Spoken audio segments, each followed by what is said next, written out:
చేసాము వరలక్ష్మి వ్రతం అలాగనే మొత్తం వ్రతం అంతా చేశారు. చేసి ఆఖరిలో అమ్మవారికి ప్రదక్షిణాలు చేశారు.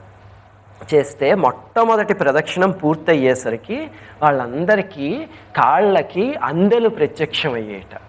రెండో ప్రదక్షిణం పూర్తయ్యేసరికి చేతికి కంకణాలు ప్రత్యక్షమయ్యేట, సువర్ణ కంకణాలు. మూడో ప్రదక్షిణం పూర్తయ్యేసరికి ఒంటి నిండా నగలు ప్రత్యక్షమయ్యేట. ఈ లోపల అక్కడ వాళ్ళ ఇళ్లల్లో భర్తలకి ధన కనక వస్తువాహనాలన్నీ వచ్చేట, వాహనాలు. వాళ్ళు ఆశ్చర్యపోయి భార్యల్ని తీసుకువెళ్ళడానికి ఇక్కడి నుంచి ఆ వాహనాల్లో వచ్చారట.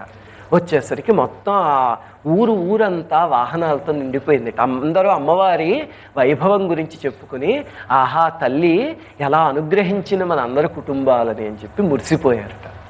ఈ కథ ఇంతకీ ఏం చెప్తుంది అంటే, ఏ మంచి జరిగినా సరే అందరూ బాగుండాలి,